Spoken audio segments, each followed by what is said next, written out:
अच्छा देखो, first of all बात कर रहे थे कंपनी लॉ में, ठीक है, कंपनीज एक्ट 2013।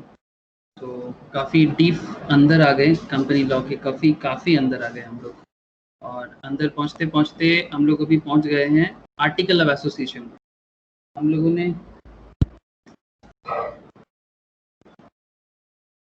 लोगों ने मेमोरेंडम ऑफ एसोसिएशन के बारे में लास्ट क्लास में डिस्कस किया, फिर डॉक्ट्रिन ऑफ अल्ट्रा वायरस पे डिस्कस किया।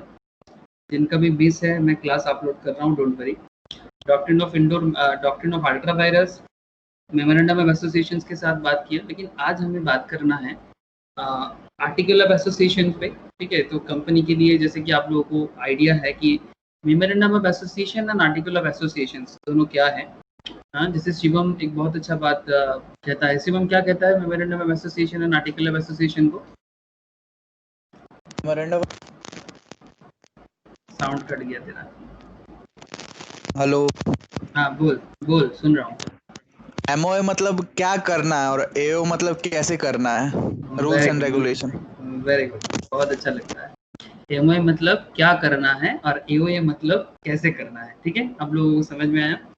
ये क्लास में मैं बार बार बोलता हूँ कि एमओए का मतलब है क्या करना है और एओए का मतलब है कैसे करना है। तो एग्जैक्टली तो क्या करना है ये तो मैंने लास्ट क्लास में डिस्कस कर लिया था, एकदम रियल एग्जांपल के साथ, प्रैक्टिकल कुछ प्रोजेक्ट के साथ मैं आपको बताता, एकदम रियल लाइफ कंपनीज को लेके बताता। इवन मैंने एक एमओए के बारे में डिस्कशन भी किया था, एमओए एओए दोनों आप लोगों को दिखाया था। आज मैं आपको वही एओए के बारे में, एओए में क्या होता है, क्या लिखा रहता है, वही सब मैं आपको बताने वाला हूँ। तो चलो देर किस बात की, चालू हो जाए।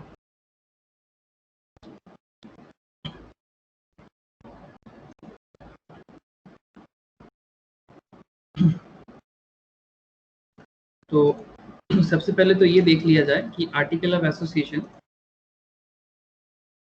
इसमें होता क्या है, रहता क्या है, ठीक है। आर्टिकल ऑफ एसोसिएशन सबसे पहले है क्या, ठीक है। सबसे पहले ये है क्या, ध्यान दीजिएगा। एक पॉइंट बहुत वाइटल है, बहुत मजेदार भी है। कंपनी चलाने के लिए आज आप लोग आगे जाके प्रोफेशनल्स बन रहे हो, तो as a professionals you have to know how a company form. Company को जो फॉर्म किया जाता है तो उसमें without MOA and without AOA, memorandum of association मतलब क्या करना है, मतलब what is the objective of the company and how to perform, how to fulfil their objective, ठीक है। How a company can fulfil their objective, मतलब कैसे करना है। ये दोनों के बिना कंपनी बन नहीं सकता। आप एक सिंपल प्रोजेक्ट बना के बैंक लोन के लिए जाओगे, एक सिंपल बैंक के पास जाके बोलोगे कि मुझे मेरा ये प्रोजेक्ट है, वो सबसे पहले आपको बोलेगा एमओए एओए लेके आओ, ठीक है, सिंपल, ठीक है। तो विदाउट एमओए एओए कंपनी बन नहीं सकता। तो क्योंकि कंपनी बन नहीं सकता, तो चलो देख लेते हैं तो क्या है जिसके कारण कंपनी नहीं बन सकता। तो article of association of a company are its rules and regulations. ये उसका क्या है, रूल्स है एंड रेगुलेशंस है। इसके बारे में लिखा रहता है, नियम कानून पालन करना पड़ता है कंपनी का। Which are framed to manage internal affairs. ये कंपनी का अंदर का मामला संभालते हैं। आप बात समझ रहे हो ना, ये अंदर का मामला बहुत बड़ा खेल है आज, ठीक है। अंदर की बात है, ये इंटरनल अफेयर्स की बात है। Just as the memorandum contains the fundamental conditions. Memorandum क्या कहते हैं, आप दोनों वर्ड में थोड़ा ध्यान दीजिएगा, मैं बार बार यूज करूंगा। एक इज आर्टिकल, दोनों वर्ड आज बार बार यूज होगा। एक वर्ड को हम लोग कह सकते हैं कि आर्टिकल एंड दूसरा वर्ड को कह सकते हैं मेमोरेंडम। तो ये आर्टिकल एंड मेमोरेंडम,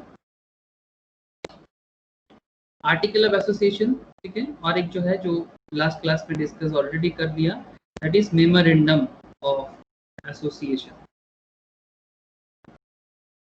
तो ये दोनों वर्ड बहुत वाइटल है, बहुत, मतलब इसका मतलब इतना वाइटल है, मैं बात करके बोल नहीं सकता। रियल लाइफ में भी, एजुकेशनल पर्पस में भी, आपके एग्जाम पर्पस में भी, हर एंगल से देखो तो बहुत वाइटल है, ठीक है। एज ए सीएस का स्पेशली बात करूंगा मैं, सीएस को यही सब बनाना पड़ता है। Article of associations, memorandum of associations, इन पे काफी ज्यादा काम करते हैं। सीए भी हेल्प करते हैं, बट सीएस का बहुत ज्यादा रोल प्ले होता है इस मैटर पे। Okay,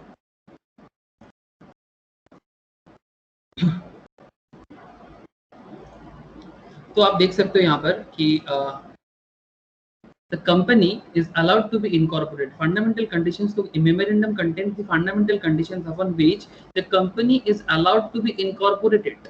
So also the articles are the internal regulation of the company. मतलब इसके कारण, मेमोरेंडम के कारण कंपनी इनकॉर्पोरेट होते हैं। और ऐसे कि आपको पता है इनकॉर्पोरेशन का मतलब, इनकॉर्पोरेशन का मतलब होता है कंपनी को फर्स्ट टाइम मार्केट में लाने के लिए रजिस्टर करना, ठीक है।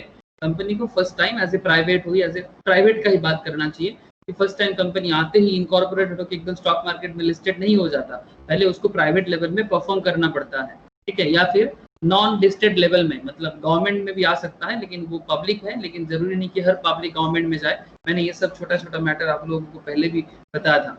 तो पहला बात क्या है, तो fundamental condition upon which the company is allowed to be incorporated, so also the articles are the internal regulation of the company, ठीक है। Guinness versus Land Corporation of Ireland के केस में ये बात प्रूव हुआ था। ये एक बात ना, बात चलते चलते हुआ है सर, जैसे काम करते करते पता चलता है कि काम में गहराई कितना है, आप वो काम कर सकते कि नहीं कर सकते। In the similar fashion law is also build in that manner, कि लॉ को ऐसे ही नहीं कि अचानक आप किताब ओपन किया, कॉपी ओपन किया और लॉ का किताब बना दिए। मतलब जैसे कि B.R. अम्बेडकर जिन्होंने कॉन्स्टिट्यूशन फॉर्म किया था, ऐसे ही नहीं बना दिया।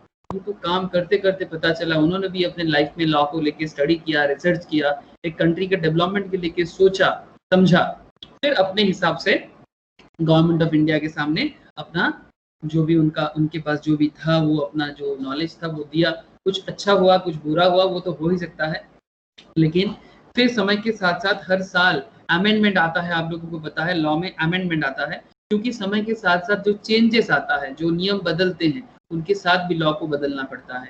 सिमिलर वे में ये जो आर्टिकल ऑफ एसोसिएशन कंपनी का इंटरनल रेगुलेशंस के हिसाब से काम करेगा, मेमोरेंडम ऑफ एसोसिएशन कंपनी का फंडामेंटल कंडीशंस के लेवल में काम करेगा। ये चीज प्रूव कब हुआ, जब Guinness versus Land Corporation of Ireland का केस, ठीक है।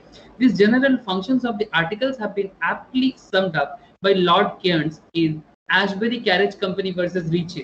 ये आप लोगों को मैंने लास्ट क्लास में ही बताया ना, ये अल्ट्रा वायरस का केस है। हेलो, जो लोग लास्ट क्लास अटेंड किया था उनको पता होगा कि ये Ashbury carriage company versus Riche का केस में क्या केस आया था।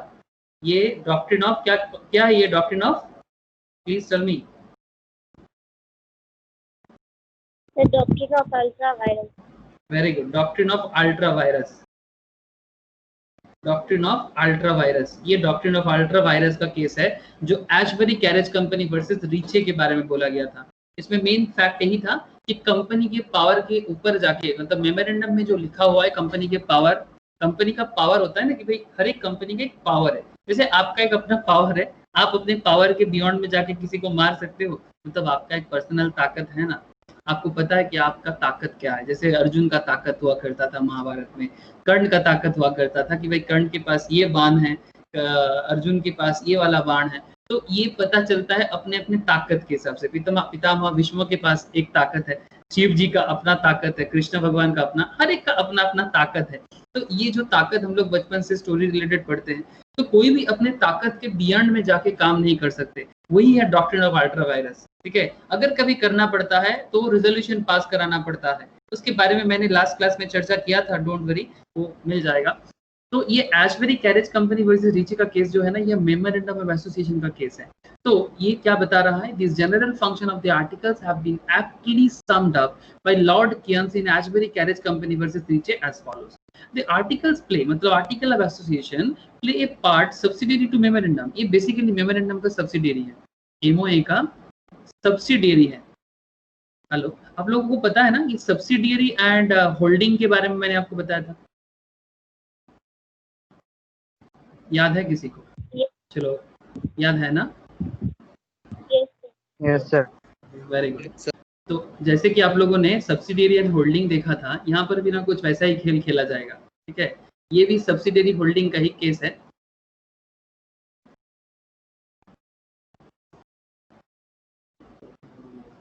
एक सेकेंड, एक सेकेंड।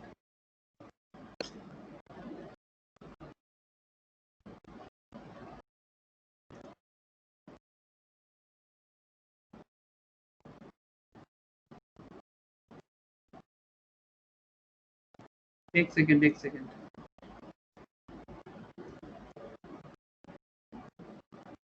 सॉरी, मैम का क्लास चालू हो गया अंदर से, sorry sorry.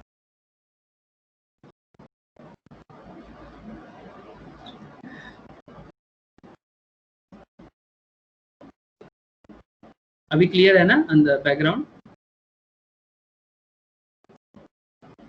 Yes sir. Yes sir.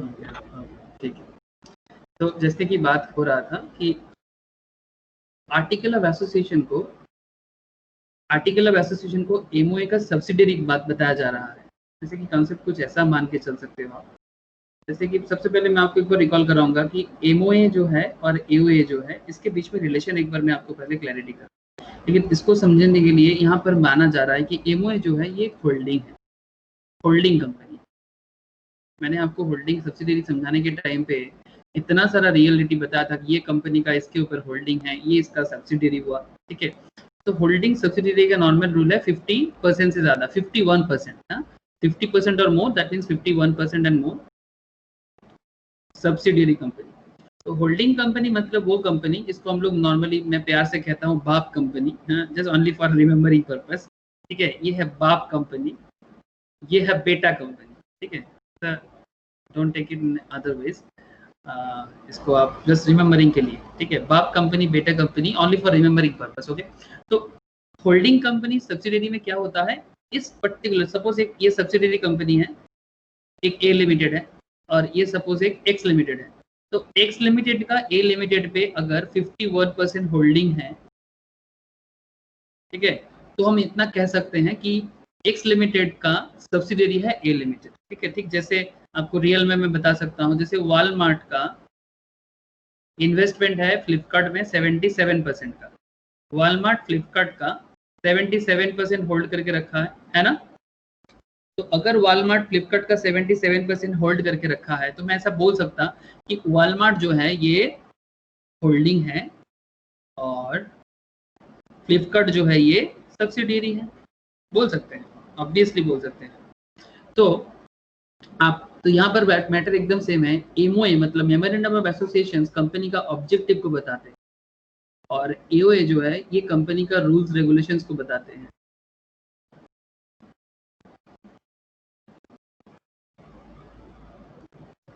Sir एक चीज आप मुझे बताओगे, मैं थोड़ा एक छोटा सा मतलब एक अलग पॉइंट ऑफ व्यू में आपको बताना चाहूंगा। ये आपका लाइफ का एक ऑब्जेक्टिव होता है। हेलो, प्लीज मुझे बताना, सर थोड़ा बताना, प्रिया मुझे हेल्प करना कि प्रिया आपके लाइफ में एक ऑब्जेक्टिव है, यस और नो? Yes sir. है ना? Yes, तो प्रिया ऐसे सबका है अपना अपना ऑब्जेक्टिव। मैं यहाँ पर जस्ट एग्जांपल के लिए प्रिया का नाम लिया कि प्रिया आपका लाइफ का एक ऑब्जेक्टिव है और जो आपका ऑब्जेक्टिव है मैं उसको आपका एमओए मान सकता हूँ, ठीक है, कि आपको लाइफ में ये कुछ बनना है, ये आपको करना है, आपको लाइफ में कुछ ऐसा बनना है, तो दैट इज योर ऑब्जेक्टिव। लेकिन उस पर्टिकुलर ऑब्जेक्टिव में पहुंचने के लिए आपको अपने लाइफ में कुछ रूल्स एंड रेगुलेशन सेट तो करना पड़ेगा। अगर हम लोग रूल्स रेगुलेशन सेट ना करके सोचते हैं कि हम ऐसे ही अपने ऑब्जेक्टिव रीच कर लेंगे, is it possible? Please tell me, is it possible? No sir. no sir. एकदम पॉसिबल नहीं है सर, एकदम पॉसिबल नहीं है। Without setting of rules regulations आप कभी भी अपने ऑब्जेक्टिव में पहुंच नहीं सकते। चाहे आप कितना भी नॉलेजेबल बंदे हो, चाहे आप कितना भी नॉलेजेबल पर्सन हो, चाहे आपका दिमाग कंप्यूटर से भी तेज चले, ठीक है, चाहे आइंस्टाइन आके आपके दिमाग में बैठ जाए, चाहे स्वामी विवेकानंद आपके दिमाग में बैठ जाए, लेकिन फिर भी आप नहीं बन पाओगे जब तक आप अपना खुद का रूल्स एंड रेगुलेशन सेट नहीं करोगे। तो ये मैटर एकदम सिंपल है, जैसे कि अपना लाइफ है वैसा ही ये एमओए एओए का खेल है। ये कंपनी का लाइफ का मैटर है। तो कंपनी का लाइफ का मैटर में कंपनी का ऑब्जेक्टिव वो एमओए के बताया जाता है, इसको यहाँ पर होल्डिंग के साथ कंपैरिजन किया जा रहा है, और एओए जो है ये रूल्स एंड रेगुलेशंस को सब्सिडियरी के जैसे माना जा रहा है, ठीक है, क्योंकि ये इसका इस पे रूल चलता है। एमओए का रूल एओए पे चलेगा, क्योंकि आप कभी अपना ऑब्जेक्टिव के बियॉन्ड पे तो नहीं जा सकते, क्योंकि आपका ऑब्जेक्टिव को फुलफिल करने के लिए जो रूल्स आपने सेट किया वही आपका एओए है, ठीक है। ये है basic definitions and basic difference between MOA and AOA. तो चलो बात और भी है, अभी तो बस पार्टी शुरू हुआ है, तो पार्टी में आगे क्या देखना है देखें चलो। तो article play a part of subsidiary to the memorandum of association, they accept the memorandum as the charter of incorporation. Charter मतलब पर्सनल लॉयर जैसे जिसको कहते हैं, ठीक है, मतलब आपका पर्सनल चार्टर है भाई, इस तरह से रूल्स बनाओ, इस तरह से। चार्टर्ड अकाउंटेंट जैसे, चार्टर्ड अकाउंटेंट क्या करते हैं, बिजनेसमैन का वो बेसिकली रूल्स रेगुलेशन सेट करते हैं, अकाउंट बिल्ड कर देते हैं। कंपनी सेक्रेटरी क्या करते हैं, कंपनी का पूरा मैटर हैंडल करते हैं, same to same. And so accepting if the article proceed to define the duties, the rights and powers of the governing body as between themselves and the company, and the mode of form in which the business of the company is to be carried on, and the mode and form in which changes in the internal regulation of the company may from time to time be made. अच्छा, एक चीज बताओ मुझे, क्या company का day to day activity change हो सकता है? मतलब मैं आपको ये कहना चाह रहा हूँ, एकदम सिंपल एक मैटर है सर. यहाँ पर आप लोग मुझे जस्ट हेल्प करना, ठीक है? Your objective and your day to day rules and regulation. Please tell me कि आप अपना लाइफ का ऑब्जेक्टिव तो रोज रोज नहीं बदल सकते, लेकिन क्या आप अपना लाइफ का रूल्स रेगुलेशंस समय के साथ चेंज कर सकते हैं? रोज तो नहीं होगा, but can you change? Yes sir, alter from time to time. Obviously time to time change कर सकते हैं. ऐसा नहीं कि रोज आपका नियम बदल जाए, ठीक है, लेकिन एटलीस्ट 1 ईयर में एक बार, ठीक है, 2 ईयर्स में या फिर 5 ईयर्स में आप अपना जो डे टू डे एक्टिविटी है, आपका जो रूल्स रेगुलेशन है, वो चेंज हो ही सकता है. सिंपल बताता हूँ, अभी आप लोग प्रोफेशनल बन नहीं गए, सीए बन रहे हो, सीएस बन रहे हो, सीएमए बन रहे हो, एनआईएसएम प्रोफेशनल बन रहे हो, तो अलग अलग प्रोफेशनल कॉमर्स में आप बन रहे हो, अभी तक बने नहीं. तो करेंटली आपका जो डे टू डे एक्टिविटी है, जब आप बन जाओगे तब भी क्या सेम टू सेम एक्टिविटी रहेगा? When you are becoming a CA, when you becoming a CS, क्या आप सेम टू सेम एक्टिविटी करोगे या फिर थोड़ा बहुत रूल्स रेगुलेशंस चेंज होगा? बिकॉज तब आप एज ए चार्टर्ड फ्लोरिश होना चाहोगे, एज ए सीएस फ्लोरिश होना चाहोगे, है ना, एज ए कॉस्ट अकाउंटेंट आप फ्लोरिश होना चाहोगे. क्या मैं सही बोल रहा हूँ? Yes sir. तो इस तरह से आप जरूर सोचना, ठीक है? तो एग्जैक्टली मैटर भी यहाँ पर कुछ इसी तरह का है. मैटर भी यहाँ पर कुछ इस तरह का ही है कि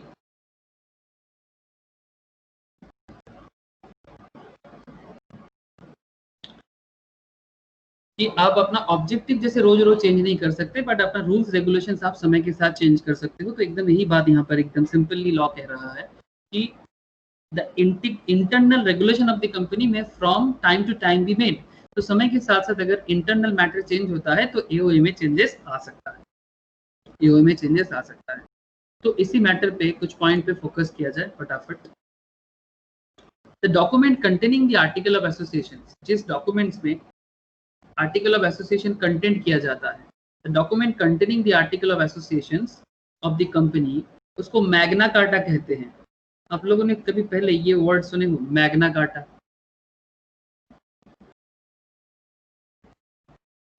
इससे पहले कभी सुने हो क्या? No sir. नो, ओके, ठीक है.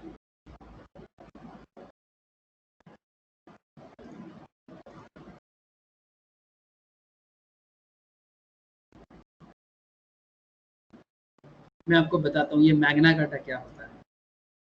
मैग्ना कार्टा क्या है? मैग्ना कार्टा ये एक्चुअली ना बचपन में हम लोग हिस्ट्री में पढ़ते थे. मतलब ये हिस्ट्री में ये आई थिंक लॉर्ड डालहौसी ने एक मैग्ना कार्टा रूल कोलकाता में चलाया था, इंडिया में. तो उस टाइम पे मैंने ये पढ़ा था मैग्ना कार्टा का. इसका शॉर्ट नोट्स आता था हम लोग का स्कूल में. बट ये मैग्ना कार्टा का मतलब होता है कि अगर नियम है तो मानना पड़ेगा. Please try to understand.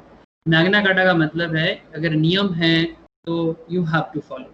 ये मैग्ना कार्टा कॉन्सेप्ट आया था, इसका एक छोटा सा हिस्ट्री है. इसको ग्रेट चार्टर भी कहा जाता है, इसको ग्रेट चार्टर भी कहा जाता है. मैं आपको बताता हूँ क्या मतलब है इसका. मैग्ना कार्टा का मतलब है ग्रेट चार्टर. मतलब चार्टर का मतलब मैंने आपको बताया पर्सनल लॉयर टाइप में. ये ऐसा डॉक्यूमेंट है मैग्ना कार्टा, ये इंग्लिश पॉलिटिकल लिबर्टीज के लिए लिया गया था. ये एक किंग था, इंग्लैंड में एक किंग था, उनका नाम था किंग जॉन. क्या नाम था? King John. बस जानकारी देने के लिए बोल रहा हूँ कि मैग्ना कार्टा आया कहाँ से, फटाफट याद हो जाएगा. किंग जॉन एक थे 1215 में, 1215 आई थिंक, इंग्लैंड या आयरलैंड में थे 1215 में, 1215 के टाइम पे. तो उन्होंने कुछ उनका जो टीम था या फिर जो राजा का जो सैनिक था वो कुछ ऐसा कुछ कर रहा था कि जो सोसाइटी के लिए अच्छा नहीं हो रहा था। तो क्योंकि वो राजा है तो कुछ भी कर रहा था। आप बात समझ रहे हो? Because I am a king I can do anything, ठीक है, ये नहीं चलेगा। Because I am a king I can do anything, ये नहीं चलेगा। इसीलिए रूल बनाया गया सोसाइटी के लिए, और वो रूल राजा के लिए भी लागू होता है, ठीक है। बात समझ रहे हो ना कि ये जो कॉन्सेप्ट है because I am a king I can do anything, ये कॉन्सेप्ट चेंज कर दिया। तो अगर कोई बड़ा रूल बनाया जाता है और वो रूल किंग के लिए भी लागू होता है और किंग का जो भी एरिया है उस सारा जगह में लागू होगा, इसी को कहते हैं मैग्ना कार्टा, ठीक है। The same fashion, in the same fashion ये इंग्लैंड, आयरलैंड या इंग्लैंड में 1215 के टाइम पे किंग जॉन के टाइम पे हुआ था, ठीक है। तो आई होप आपको मैग्ना कार्टा याद रहेगा, आप भूलोगे नहीं, ठीक है। तो किंग जॉन को याद रखना, तो मैग्ना कार्टा कैसे भूल सकते हैं। तो Magna carta is a business document, मतलब document of article of association of a company is a business document, hence it has to be construed strictly, इसको strictly बनाया जाता है।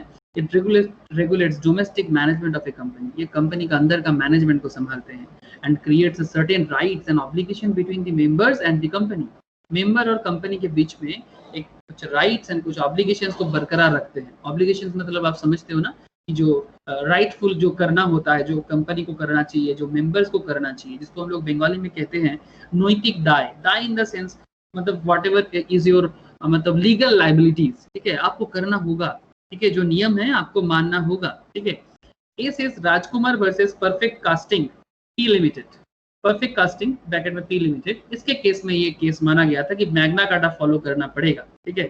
कंपनी का जो रूल है वो सबके लिए लागू होता है। आप कंपनी के ओनर हो, दैट डजंट मीन्स कि ये आपके लिए लागू नहीं होगा, ऐसा नहीं है, ठीक है। तो ये है मैग्ना कार्टा और आर्टिकल ऑफ एसोसिएशन का कॉन्सेप्ट। क्या आप लोग मुझे थोड़ा हेल्प करना, आर्टिकल ऑफ एसोसिएशन का कॉन्सेप्ट समझ में आ रहा है क्या? Yes sir. Thank you. Yes, sir. चलो अभी भी कहानी बाकी है, बहुत दूर जाना है। Lots to go, promises to keep. The article of association are in fact the bylaws of the company. आप इसको ना कंपनी का bylaws भी बोल सकते हैं। The article of association are in fact the bylaws of the company, according to which the director and the officers are required to perform their functions as regard the management of the company.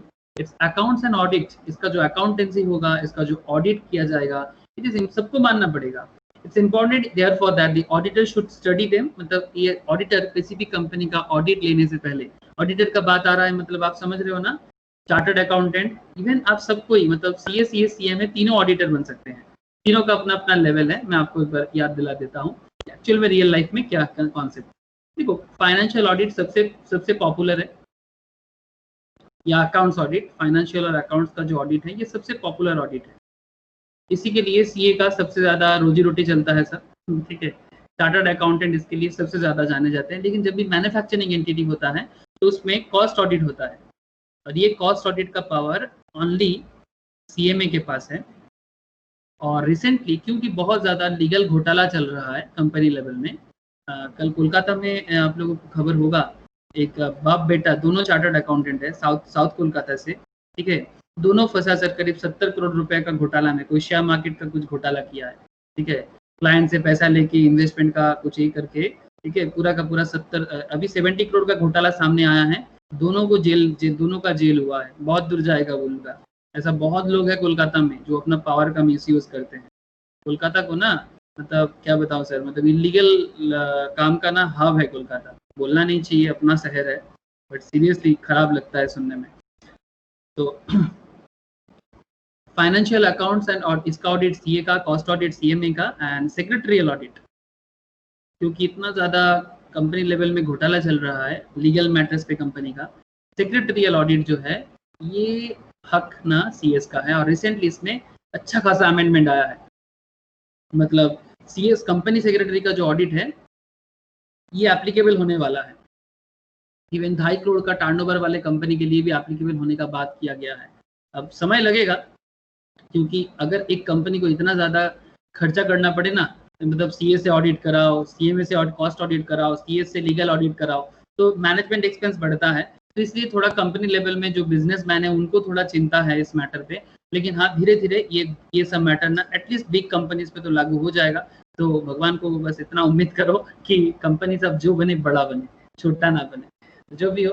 तो ये matter जो है, तो जब भी कोई auditor, ठीक है, कंपनी का लीगल मैटर हैंडल करने के लिए, कंपनी का कॉस्टिंग मैटर हैंडल करने के लिए, कंपनी का फाइनेंस मैटर हैंडल करने के लिए ऑडिट के लिए कंपनी में ज्वाइन करता है, तो उन्हें भी कंपनी का आर्टिकल ऑफ एसोसिएशन जान लेना जरूरी है सर, ठीक है, ये जान लेना जरूरी है।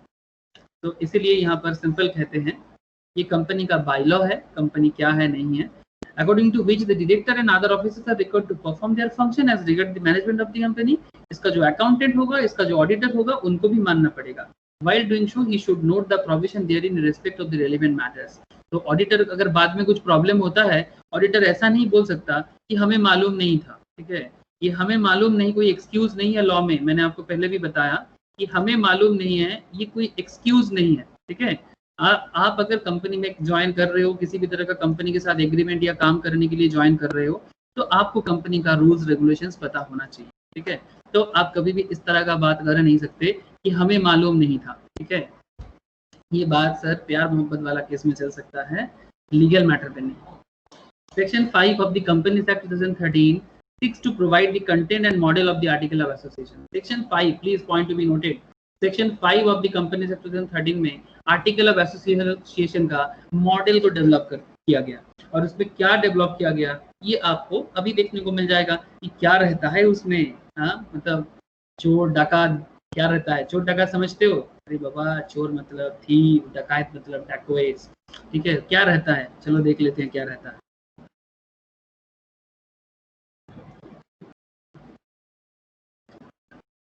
फटाफट देख लेते हैं।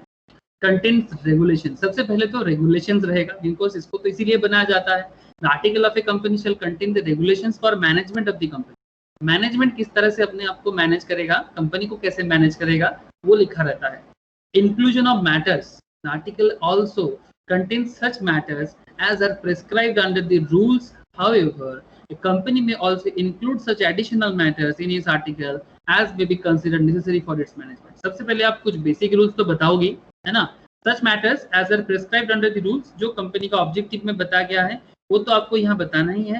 लेकिन अगर आपको बाद में लगता है कुछ एडिशनल मैटर्स भी ऐड करना है तो ऐड कर दो, ठीक है, ऐड कर दो और उसको कंसिडर किया जाएगा। मैनेजमेंट को उसको मानना पड़ेगा, फॉलो करना पड़ेगा, ठीक है। contain provisions for entrenchment। entrenchment मतलब to protect something।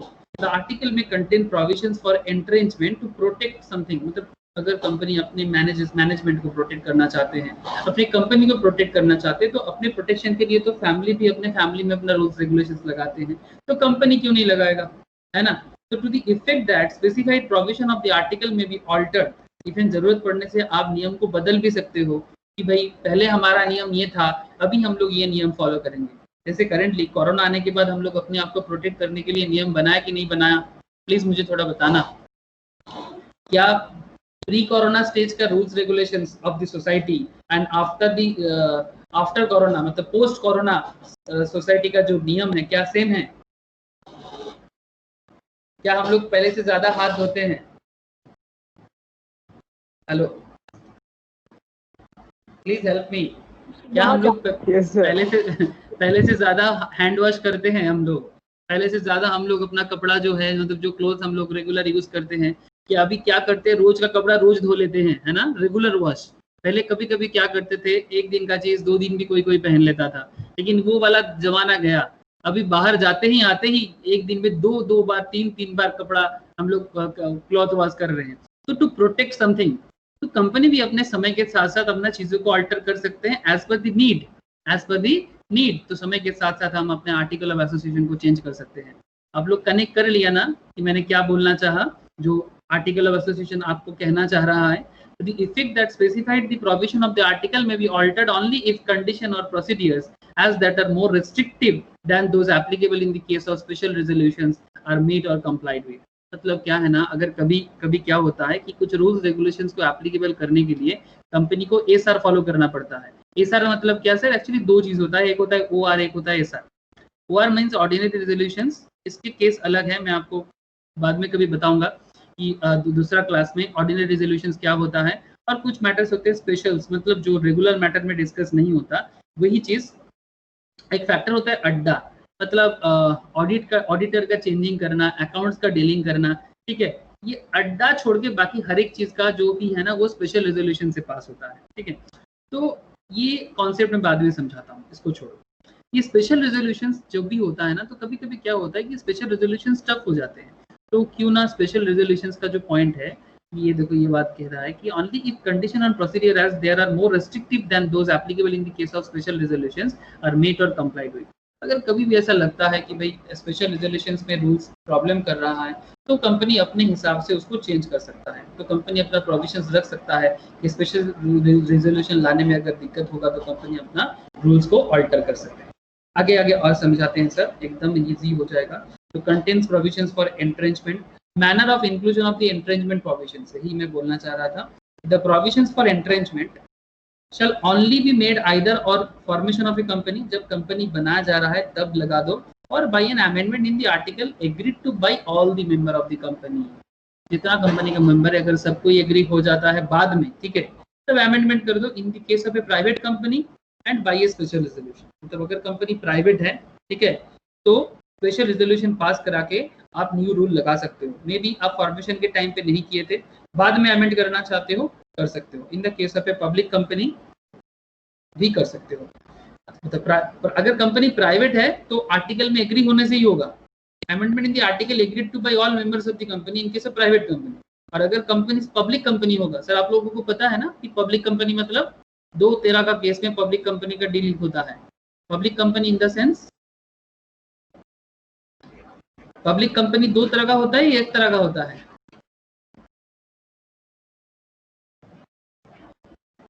सर मेरा पॉइंट आप समझ पा रहे हो? Public company in the sense, public एक गवर्नमेंट का हुआ और एक जो शेयर मार्केट लिस्टेड हुआ। Thank you sir. बाप रे क्या गाड़ी का आवाज है तेरे वहां से।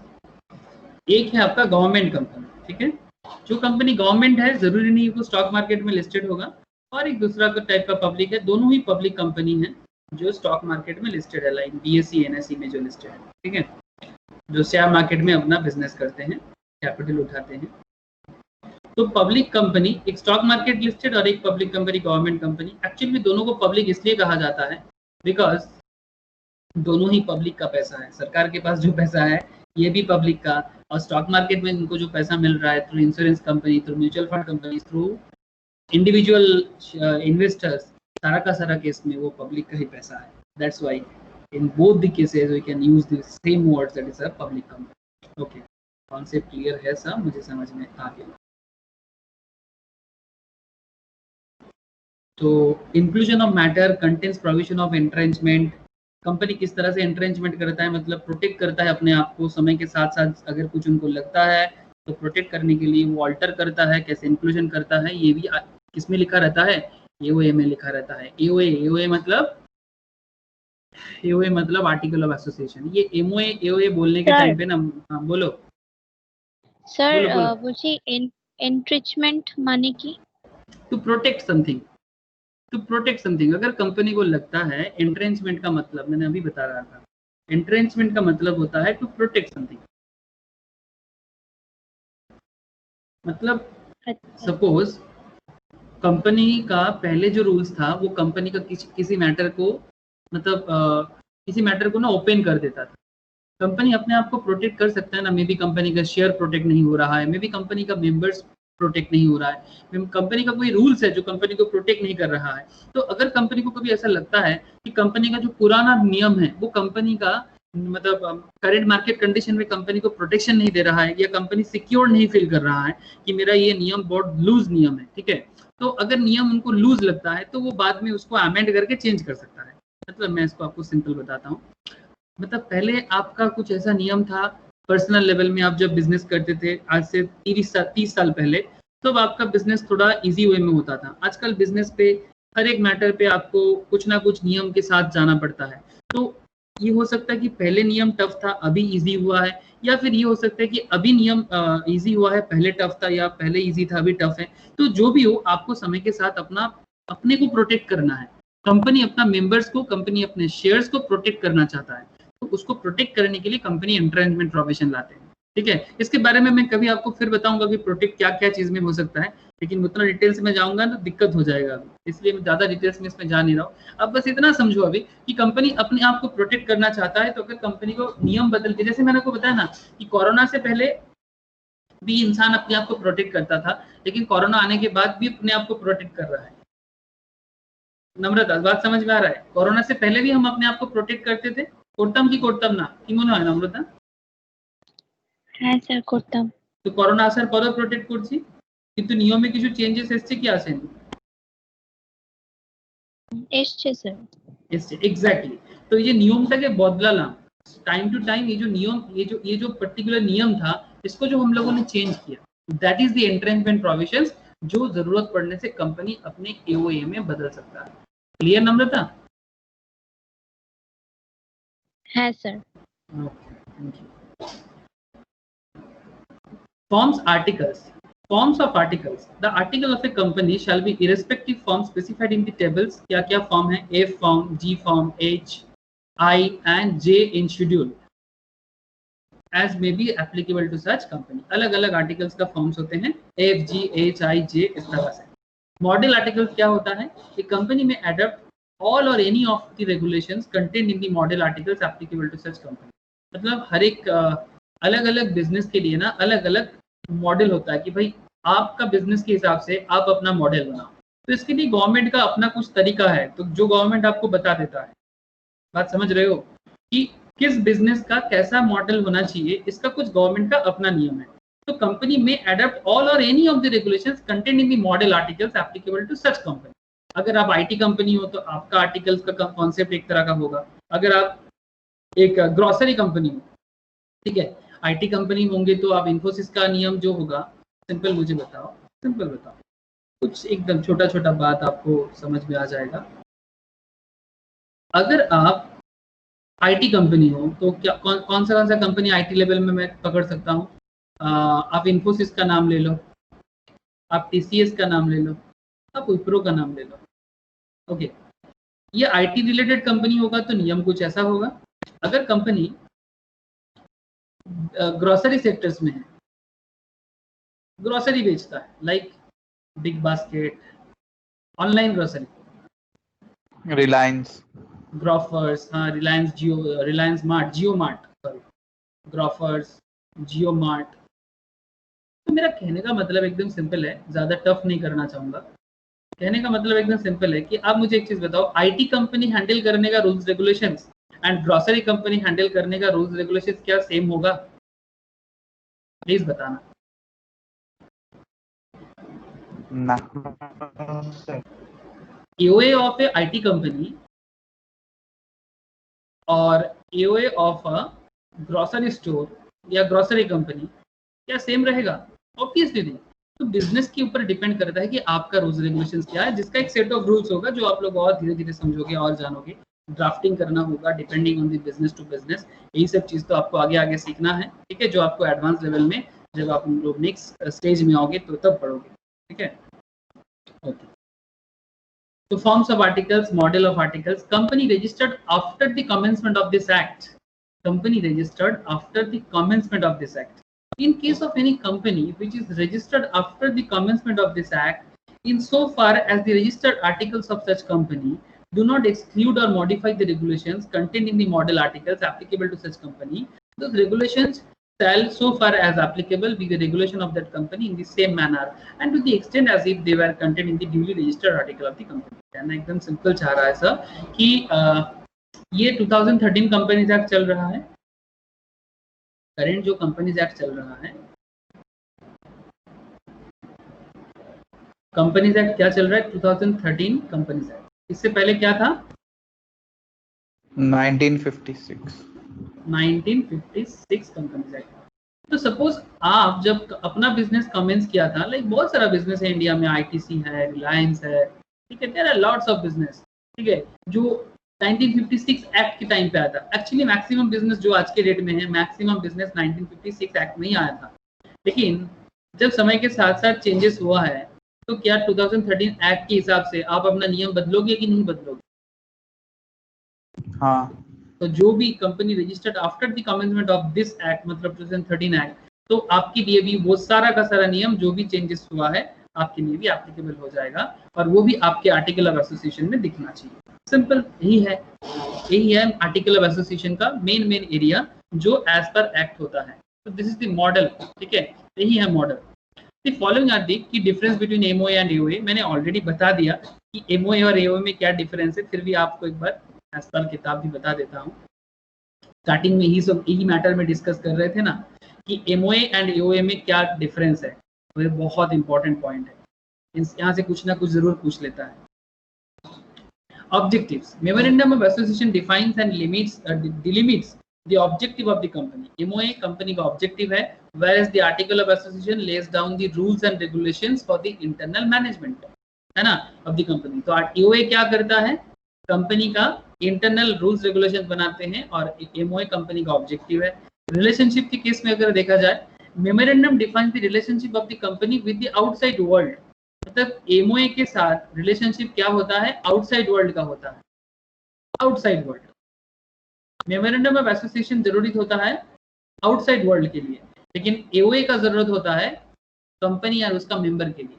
जो कंपनी और उसका मेंबर है उनको रेगुलर बेसिस में एओए का जरूरत होता है। तो एओए का रिलेशन है कंपनी एंड इट्स मेंबर के साथ,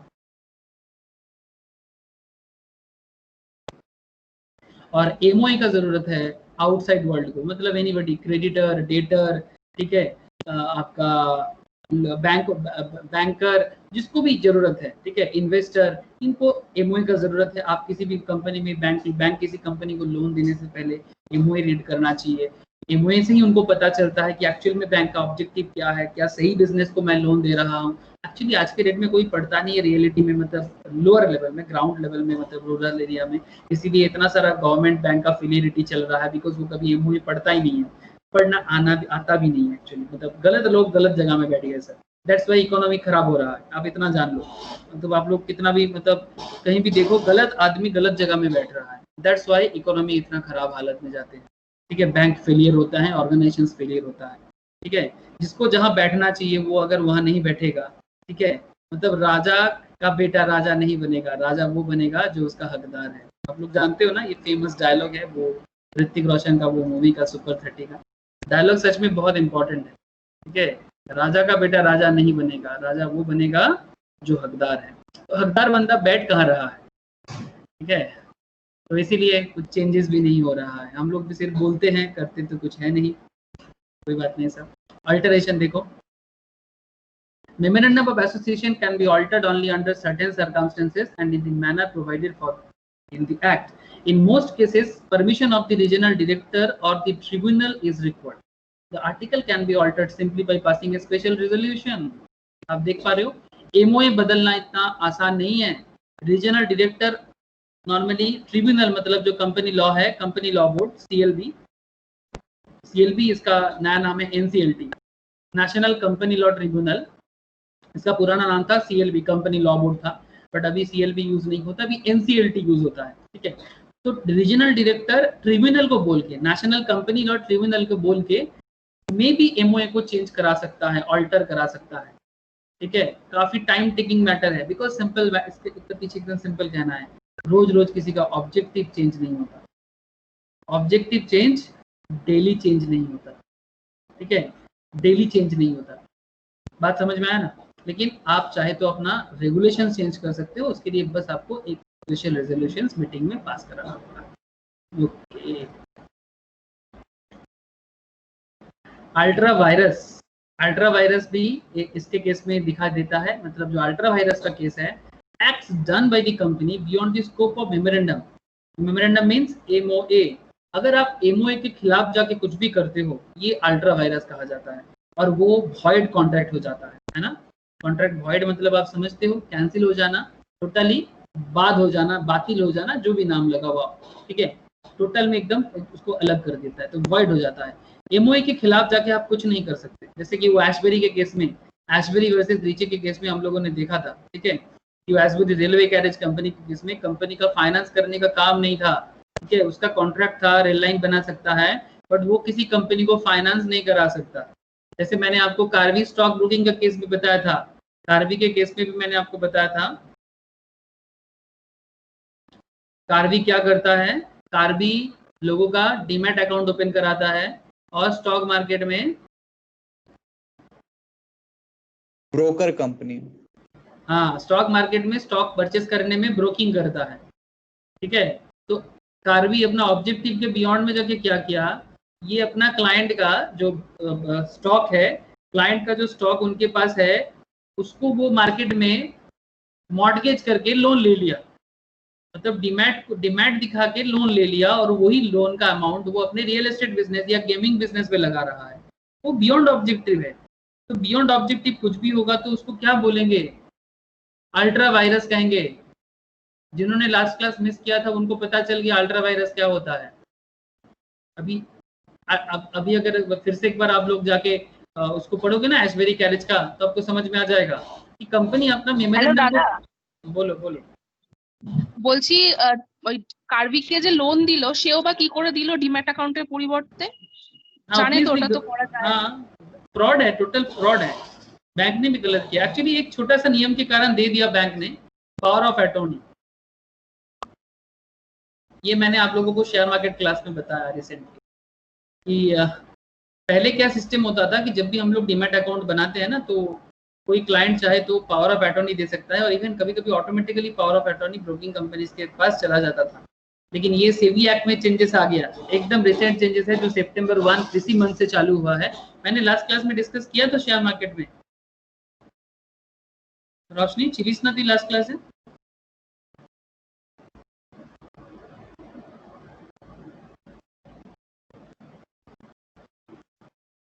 सेबी एक्ट में रिसेंटली चेंजेस आया कि पावर ऑफ अटॉर्नी वाला जो कॉन्सेप्ट था ना, ये पावर ऑफ अटॉर्नी वाला मैंडेटरी नहीं है अभी। अगर क्लाइंट चाहे तो power of attorney broking company को दे सकता है, बट अभी ब्रोकिंग कंपनीज को डायरेक्टली कोई पावर ऑफ अटॉर्नी नहीं मिलेगा। ये पावर ऑफ अटॉर्नी के चक्कर में ही उनको लोन दे दिया था बैंक ने। ये पावर ऑफ अटॉर्नी का कॉन्सेप्ट अभी हटा दिया गया, एकदम हटा दिया गया, एकदम सेबी एक्ट का नियम, नया नियम है सर, जो 1 सितंबर 2020 से एप्लीकेबल हो चुका है, और शेयर फ्रॉड का चांसेस और कम हो गया है। मुंबई में भी एक कंपनी, एक ब्रोकिंग कंपनी, साब ब्रोकिंग कंपनी ने भी बहुत बड़ा गलती किया, इसलिए ये सब सेबी एक्ट लाया गया। ठीक है, रोशनी बुझते पेरे चीज? হ্যাঁ দাদা। तो ये था अल्ट्रा वायरस। तो अल्ट्रा वायरस के केस में क्या है कि एमओए के बियॉन्ड में आप नहीं जा सकते। The act ultra vires, the article can be ratified. हाँ, एक चीज आप देखना कि अल्ट्रा वायरस के केस में हम एमओए के बियॉन्ड में तो नहीं जा सकते, बट आर्टिकल ऑफ एसोसिएशन को रैटिफाई कर सकते हैं। रैटिफाई करना मतलब ऑफिशियली किसी मैटर को वैलिड करना। रैटिफाई का मतलब क्या है? टू मेक ऑफिशियली वैलिड, मतलब हम चाहे तो इसको ऑफिशियली वैलिड करवा सकते हैं। तो आर्टिकल में क्या होता है, स्पेशल रेजोल्यूशन पास होता है शेयर होल्डर के बीच में, provided they are not beyond the provision of memorandum. हम चाहे तो वो मैटर, शायद वो मैटर कंपनी के ऑब्जेक्टिव में तो था नहीं, ठीक है, कंपनी के ऑब्जेक्टिव में था नहीं, या फिर वो कंपनी के लिए अल्ट्रा वायरस हो रहा है जो कंपनी को बियॉन्ड पावर में लेके जा रहा है। आप लोग बात कनेक्ट कर पा रहे हो ना? लेकिन अगर किसी तरह से समझ के या किसी भी तरह का मीटिंग करके समझ में आया, स्पेशल रेजोल्यूशन पास करके ये देखा गया कि भाई इसमें मेमोरेंडम क्रैक नहीं हो रहा है, not beyond the provision of the memorandum, ठीक है, अगर वो मेमोरेंडम को क्रॉस करके नहीं जा रहा है तो कंपनी उसको एप्लीकेबल कर सकता है। आप बात समझ रहे हो? पर उसके लिए तो बोर्ड ऑफ डायरेक्टर सारा राजी होगा और 75% शेयर होल्डर राजी होगा तभी होगा। जी जी जी जी जी 7 जी जी एकदम सही बोला, एकदम तुम तो एकदम अपर लेवल बात कर दिया। रेजोल्यूशन के केस में board of director 75% share holder राजी होगा तो ही बात बनेगा। ठीक है, ये सब एडवांस लेवल में है, ठीक है, जब जिनका है उनके लिए चर्चा करेंगे, बट ये बेसिक है, इसमें इतना डिटेल जरूरी नहीं है। ठीक है, very good Shivam, very good. तो ये था अल्ट्रा वायरस का केस, जो एमओए के बियॉन्ड में आप नहीं जा सकते, बट हाँ आप अल्ट्रा वायरस का यूज आर्टिकल्स में कर सकते हो अगर वो एमओए को क्रॉस नहीं करता है। ठीक है, आप आर्टिकल को चेंज कर सकते हो, आर्टिकल को चेंज करके रेटिफाई करके ऑफिशियली वैलिड कर सकते हो अगर share holder and board of directors agree करता है, provided they are not beyond the provision of memorandum. आप मेमोरेंडम को क्रॉस करके नहीं जा सकते। अगर वो मेमोरेंडम को क्रॉस नहीं करता है और आर्टिकल को चेंज करके अगर कोई रूल कंपनी अपने लिए लगाता है, जैसे कि वो कार्बी के केस में अगर वो रूल एप्लीकेबल हो सकता है जो ऑब्जेक्टिव के अंदर होगा, या फिर Ashbury railway carriage versus Riche के केस में जो अल्ट्रा वायरस का बहुत ही फेमस केस है, ठीक है। वो केस पे भी आप उनको बना सकते हो अगर शेयर होल्डर को एप्लीकेबल करके हो सकता है, लेकिन not beyond the objective of the memorandum. Clear है सबको एमओए एओए का difference? Yes thank you. Yes sir. मजा आ रहा है? आना चाहिए मजा, और मजा आने वाला है। रुको, पिक्चर अभी बाकी है।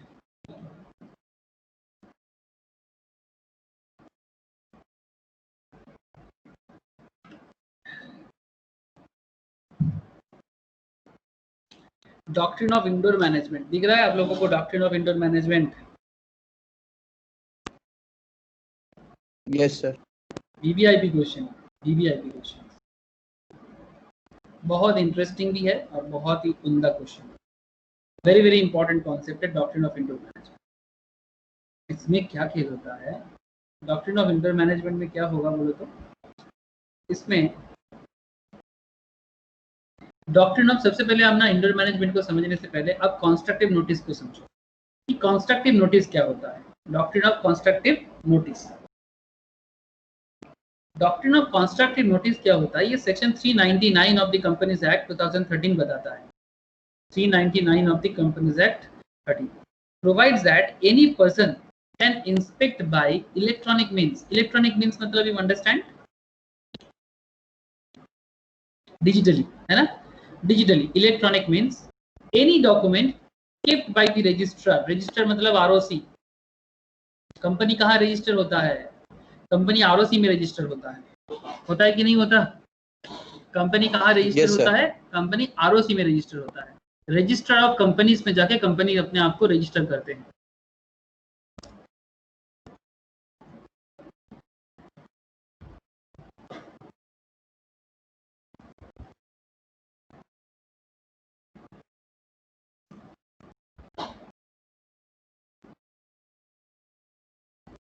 मिनिस्ट्री ऑफ कॉर्पोरेट अफेयर्स के साइट में जाके आपको इसका पता चल सकता है, ठीक है। इसमें हर एक स्टेट का एक एक आरओसी होता है। ओनली 2 स्टेट्स आर देयर जहां पर 2 आरओसी हैं, that is Tamil Nadu and Maharashtra. Gujarat, Gujarat नहीं, महाराष्ट्र। हाँ, महाराष्ट्र और तमिलनाडु। तमिलनाडु एंड महाराष्ट्र 2 ऐसा स्टेट्स है जहां पर 2 आरओसी है। बाकी ईच एंड एवरी स्टेट का एक ही आरओसी है, बिकॉज वो दोनों स्टेट में कंपनी ज्यादा है, दैट्स व्हाई। ओके, तो आप यहाँ जाके रजिस्टर्ड ऑफ कंपनीज mca.government.in में जाओ, आपको पता चलेगा।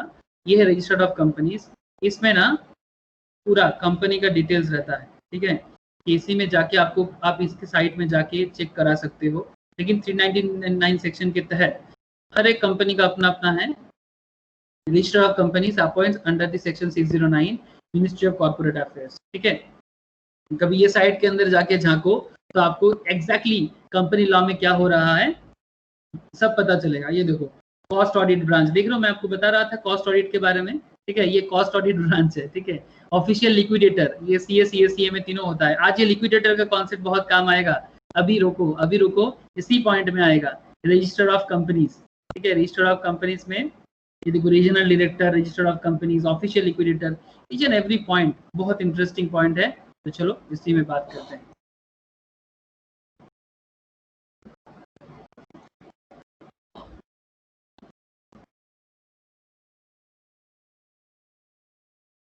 So 399 of the Companies Act 2013 provides that any person can inspect by electronic means any document kept by the registrar. Registrar means register of companies, मैंने आपको अभी दिखाया, और make a record of the same कि कौन company है, कौन company नहीं है, किसको हटाया गया, किसको नहीं हटाया गया। ये अगर रजिस्टर भी है, ये अगर कंपनी को रजिस्ट्री करते हैं तो कंपनी का रजिस्ट्रेशन हटा भी सकता है। और गेट एक कॉपी और एक्सट्रैक्ट ऑफ एनी डॉक्यूमेंट, किसी डॉक्यूमेंट्स भी आप निकाल सकते हो, ठीक है। इंक्लूडिंग सर्टिफिकेट ऑफ इनकॉर्पोरेशन की कंपनी सच में रजिस्टर्ड है कि नहीं, आप सर्टिफिकेट भी निकाल सकते हो of any company on payment of prescribe fees. Fees लगता है सर, कि डिटेल्स फीस देके एज पर सेक्शन 399 के हिसाब से आप कंपनी का डिटेल्स निकाल सकते हो। Any person can inspect, any person. आपको समझ में आ रहा है कि आप चाहो तो किसी भी कंपनी का डिटेल्स प्रेस्क्राइब फीस देके निकाल सकते हो। The memorandum and article of association of a company when registered with the register of companies become a public document. ये public document हो जाता है, जो भी कंपनी हो, चाहे वो प्राइवेट कंपनी हो चाहे वो पब्लिक कंपनी हो, लेकिन एक बार आप रजिस्टर्ड हो गए तो आप पब्लिक डॉक्यूमेंट बना देते हो, and they are available for inspection to any person on the payment of a nominal fees. In other words, section 399 confers the right of inspection to all. It is therefore the duty of every person dealing with a company to inspect its documents and make sure that his contract is in conformity with their provisions. But whether a person reads them or not, मतलब आप documents निकाल लिए but आपने कभी पढ़ा नहीं, ठीक है, आपने डॉक्यूमेंट्स निकाल लिए बट आपने कभी पढ़ा नहीं, it will be presume that, मान लिया जाएगा that he knows the contents of the documents, ही मान लेंगे चाहे आप पढ़ो ना पढ़ो, चाहे आपको लीगल लैंग्वेज समझ में आए नहीं आए, अगर नहीं आता है तो एक्सपर्ट्स का हेल्प लो ना। अरे भाई सीए का काम क्या है, सीएस का क्या काम है, सीएमए का काम क्या है, इनको तो ये सब पढ़ना आता है, तभी तो आपको सिखाया जाता है कि अगर आपको किसी कंपनी के बारे में कोई भी लीगल हेल्प चाहिए, जब जस्ट इनका हेल्प लो, बिकॉज इनको सब कुछ रीड करना आता है, ठीक है। It will be presume that he knows the contents of the documents, this kind of, मतलब किसके बारे में बात किया जा रहा है, अगर आप मतलब ये मान लेंगे कि अगर आप एक अनपढ़ गवार भी हो और आपको कंपनी का डेटा चाहिए तो आपने निकाल लिया, लेकिन अगर आप कुछ नहीं पढ़े, लेकिन फिर भी हम लोग मान लेंगे कि आपने सब कुछ पढ़ा। This kind of presumed implied notice is called constructive notice. आप बात समझ रहे हो, ये जो प्रिज्यूम्ड इम्प्लाइड नोटिस है, चाहे आपने ना भी पढ़ते हो तो क्या मान लिया जाएगा कि आपने पढ़े हो कंपनी के बारे में, this is called constructive notice. Sir बात कुछ सर कंस्ट्रक्शन, हाँ कंस्ट्रक्शन का मतलब क्या होता है लॉ में कंस्ट्रक्शन का मतलब क्या होता है? यहाँ कंस्ट्रक्टिव का मतलब होता है कि भाई, मतलब कंस्ट्रक्टिव मतलब यहाँ पर बात है कि भाई एकदम पक्का कि जो बोला गया है, ठीक है, इंस्ट्रक्शन जैसे होता है उसी तरह का कंस्ट्रक्शन, मतलब कंस्ट्रक्टिव, मतलब जैसे कंस्ट्रक्शन का क्या होता है ना कि एक बार कोई कंस्ट्रक्शन आप बना देते हो तो उसको वो रह जाता है ना, एकदम फिक्स्ड है, ठीक है। कंस्ट्रक्टिव मतलब यही है जो कंक्लूजन ड्रॉ करना, कंक्लूजन, हाँ मतलब भाई जो है यही है, मतलब अगर आप ना भी पढ़ते हो तो भी मान लिया जाएगा कि आपने पढ़ लिया, ठीक है। मतलब जो भी कंपनी के अंदर बोला गया है वही एकदम कंस्ट्रक्टिव है, मतलब जो कंपनी ने बोला एकदम वही है सब कुछ, अगर आप ना भी पढ़ते हो तो भी मान लिया जाएगा कि आपने पढ़ लिया, मतलब कंपनी जो लिखा हुआ है आपको मानना पड़ेगा। जस्ट वेट शिवम, आपको अभी पता चल जाएगा इसका मतलब, बिकॉज एक केस डील करना है, बहुत फेमस केस है, डील करना है, जस्ट वेट। कंस्ट्रक्टिव का मतलब क्यों बोल रहा है कि क्यों इसको कंस्ट्रक्टिव नाम से बोला जा रहा है कि implied notice is called constructive notice. बहुत इंपॉर्टेंट चीज पढ़ने वाले हैं सर, आप लोग एकदम अपना नेटवर्क सही रख के बैठे रहो, बहुत कुछ बोलना है। वाइटल पॉइंट में तो आया ही नहीं सर, बहुत अच्छा एक केस है इसी के ऊपर। तो कंस्ट्रक्टिव नोटिस मतलब एकदम सिंपल है कि अगर कोई इंसान चाहे, कोई भी इंसान, अगर कोई भी इंसान किसी भी कंपनी के बारे में कुछ भी पता करना चाहता है, सपोज आपको रिलायंस के बारे में पता करना है, किसी प्राइवेट कंपनी के बारे में पता करना है, आप पता करो, जो भी पता करना है करो, प्रेस्क्राइब फीस दो, एज पर सेक्शन 399 के हिसाब से आप पता कर सकते हो, ठीक है। और लेकिन अगर मानो कि आप उसको एक्सट्रैक्ट करने के बाद आपने उसके बारे में कुछ भी नहीं पढ़ा, लेकिन ये फिर भी मान लिया जाता है कि आपने सब कुछ पढ़ा। This kind of presumed implied notice, मतलब ये इम्प्लाइड का मतलब क्या है, मान लेंगे, है ना, लो मान लिया हमने, मुझे किसी से प्यार नहीं है, मतलब समझ रहे हो ना, इम्प्लाइड है। Implied notice is called constructive notice. भाई कंस्ट्रक्टिव नोटिस मींस, चलो आगे तो यही डील कर रहे हैं सर, हम क्यों बेकार में आपको। भाई कंस्ट्रक्टिव नोटिस का मतलब क्या हुआ, कंस्ट्रक्टिव नोटिस का मतलब हुआ whether a person reads the document or not। Suppose आपने डॉक्यूमेंट पढ़ा ही नहीं, he is presumed to have knowledge of the content of the document, मान लिया जाएगा। He is not only presumed to have read the documents but also understood them in their true perspective, मतलब आपने सिर्फ पढ़ा ही नहीं, ये भी मान लिया जाता है कि आपने जो भी पढ़ा एकदम ट्रू पर्सपेक्टिव में पढ़ा, एकदम सब कुछ सही सही पढ़ा, मतलब आपके अगर कुछ मिसकॉन्सेप्ट भी रहेगा तो भी मान लिया जाएगा कोई मिसकॉन्सेप्शन नहीं है, सब कुछ आपने ट्रू कॉन्सेप्ट के साथ पढ़ा है। ये मान्यता है डॉक्ट्रिन ऑफ कंस्ट्रक्टिव नोटिस का, काफी पुराना नियम है, आपको समझ में आ रहा है, कुछ तो गड़बड़ है, ऐसा होना नहीं चाहिए। Every person dealing with the company, every person, चाहे आप कोई भी हो, चाहे आप डेटर हो, चाहे आप क्रेडिटर हो, कंपनी का जो भी यूजर्स है, debtor, creditor, bank, investor, supplier मतलब क्रेडिटर, जो भी हो, चाहे आप डेटर बनो, बैंक बनो, इन्वेस्टर्स बनो, क्रेडिटर बनो, सप्लायर बनो, प्रेफरेंस शेयर होल्डर बनो, whoever you are, फर्क नहीं पड़ता. If a person enters into a contract, every person dealing with the company not only has the constructive notice of the memorandum and articles, but also of all the other related documents such as special resolutions, etc. तो special resolutions भी वो पढ़ लिया होगा, ये मान लिया जाता है. आप बात समझ रहे हो? सिर्फ मेमोरेंडम ही नहीं और आर्टिकल ही नहीं, every person dealing with the company not only has the constructive notice of the memorandum and article, but also of all other related documents such as special resolutions भी आपने पढ़ लिया होगा, which are required to be registered with the registrar, जो register के पास जमा होना चाहिए. मतलब जो कुछ भी रजिस्टर के पास है सब कुछ आपने पढ़ा होगा, ये मान लिया जाता है. अगर आपने एक्सट्रैक्ट किया तो मान लेंगे कि आपने पढ़ा है. 10 इसलिए if a person enters into a contract, मतलब दैट्स व्हाई कंस्ट्रक्टिव, समझ रहे हो ना? आपने पढ़ा हो या नहीं हो, आपने एक्सट्रैक्ट किया, डॉक्यूमेंट्स निकाला, तो बात को कंस्ट्रक्शन कर लिया गया, मान लिया जा रहा है. Constructive notice. Thus, if a person enters into a contract which is beyond the power of the company as defined in the memorandum, ठीक है, जैसे कि मेमोरेंडम के ऑब्जेक्टिव के बाहर जाके अगर वो कुछ कर रहा है, like Carby and Ashbury and Riche का केस जो है, और outside the authority of directors, मतलब डायरेक्टर का ऑथोरिटी के बाहर है, as per memorandum of article, he can not acquire any rights on, जो उसके साथ कॉन्ट्रैक्ट में जा रहा है वो भी. मतलब अगर आप किसी कंपनी के साथ कॉन्ट्रैक्ट में जा रहे हो और जो कंपनी के पावर के अंदर नहीं है, जो कंपनी का डायरेक्टर के पावर के अंदर नहीं है, ही can not acquire any rights under the contract against the company. जो कंपनी के पास ऑथोरिटी नहीं है, अब वो मैटर के साथ कंपनी के लिए साथ अगर कोई डील करने जा रहे हो, तो अगर बाद में कुछ धोखा होता है, क्या आप कंपनी के अगेंस्ट में केस कर सकते हो? हेलो,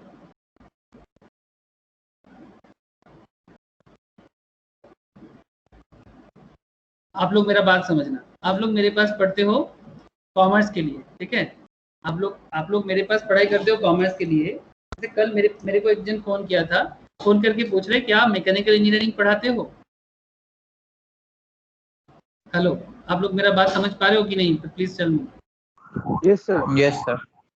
कल मुझे एक बंदा फोन करके पूछ रहा था कि क्या आप मैकेनिकल इंजीनियरिंग पढ़ाते हो, ठीक है? सपोज मैंने बोल दिया हाँ मैं पढ़ाता हूँ, ठीक है? फिर मैं उनसे फीस वगैरह सब कुछ ले लिया, ठीक है? पर जब क्लास देने का बात हुआ तो मैं उनको बोल रहा हूँ नहीं मैं अभी नहीं दूंगा, मैं तो ये पढ़ाता नहीं, या फिर कुछ भी बोल के मैं रोज बहाना मार रहा हूँ. फिर केस किया किसी ने, ठीक है, कि भाई उसी बंदे ने मेरे केस किया कि भाई मेरे को फीस लिया पढ़ाने के लिए मैकेनिकल इंजीनियरिंग, लेकिन पढ़ा नहीं रहा है. तो ये वो पर्टिकुलर बंदा का प्रॉब्लम है, वो जो स्टूडेंट गलती कर रहा है. क्लास का नाम ही तो है KSG square commerce and finance classes, इतना डिटेल्स में बोला हुआ है ना? आप लोग देख सकते हो, गूगल में जाके भी चेक कर सकते हो. क्लास में लिखा हुआ है commerce and finance classes, even bracket में भी लिखा रहता है CA, CS, CMA, stock market, everything लिखा रहता है. इसके बाद भी अगर कोई पूछता है या फिर कोई मैकेनिकल इंजीनियरिंग के लिए फीस जमा करता है, ये उसका प्रॉब्लम है या मेरा प्रॉब्लम है? Please tell me.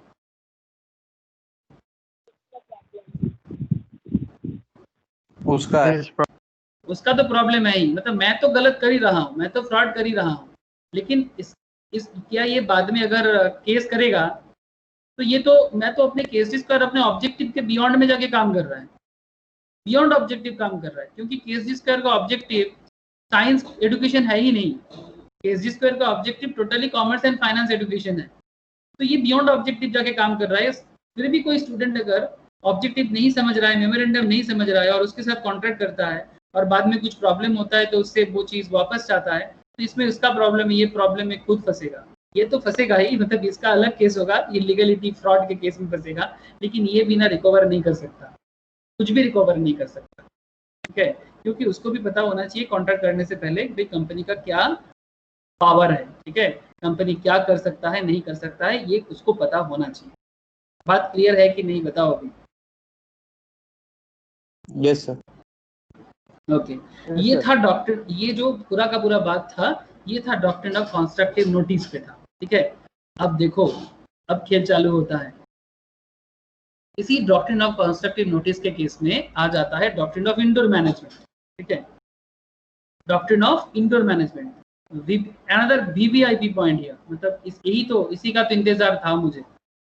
VVIP, V very very very important. ठीक है, डॉक्ट्रिन ऑफ इंडोर मैनेजमेंट, ये क्या खेल खेलता है, देखो ध्यान से देखो। Doctrine of indoor management, please listen with very patience. ठीक है, पेशेंटली सुनो। The doctrine of indoor management is the exception to the doctrine of constructive notice. Just उसका opposite है, exception है एकदम। The aforesaid doctrine of constructive notice does in no sense mean that outsiders are deemed to have notice of the internal affairs of the company. मतलब आप एक चीज बताओ कि आपको कंपनी के बारे में सब कुछ पता है, एक आउटसाइडर्स को कंपनी के बारे में कैसे सब कुछ पता होगा? मतलब आपने कंपनी का डॉक्यूमेंट्स पढ़ लिया तो क्या आपको कंपनी के अंदर का सब चीज पता चल जाएगा? Please tell me. No sir. मतलब मैं आपको एक सिंपल चीज बता रहा हूं,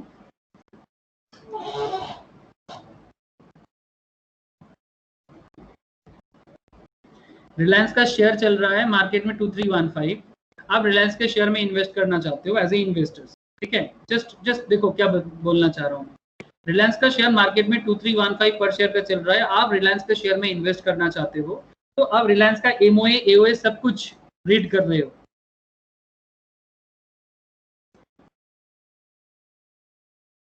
रिलायंस का मैं मेमोरेंडम ऑफ एसोसिएशन आपके साथ सामने ओपन ही कर रहा हूँ, देख लो, एमओए एओए दोनों हैं, भगवान करे ओपन हो जाए आपके सामने। मतलब कहने का मतलब यही है कि अगर आप कंपनी का एमओए एओए स्पेशल रेजोल्यूशन सारा का सारा पढ़ लेते हो, क्या फिर भी मैं ऐसा बोल सकता हूँ कि आपको कंपनी के बारे में सब कुछ पता है?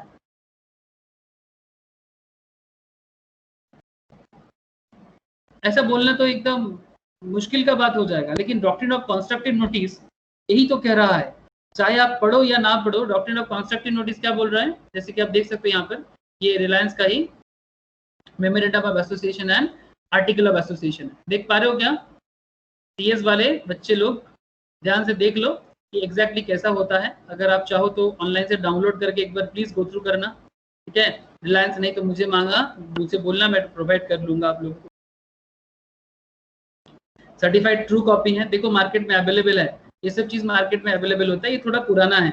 Chief compliance officer company secretary के सेथुरामन, देख रहे हो क्यों मैं सीएस का नाम लिया? बिकॉज ये सब का जो लीगलिटी है ये सीएस के हाथ में होता है। जैसे अकाउंट्स का लीगलिटी सीए के हाथ में होता है, कॉस्ट का लीगलिटी सीएमए के हाथ में होता है, वैसा ही कंपनी का लीगल पेपर्स का लीगलिटी सीएस के हाथ में होता है। समझ रहे हो ना सर? तो ये देखो कंपनी का सारा कंटेंट, ये पूरा का पूरा खेल एओए एमओए में ये सारे देखो, मेमोरेंडम ऑफ एसोसिएशंस में name of the company, registered office of the company, देख पा रहे हो सर? Yes, sir. हाँ Yes, sir. sir.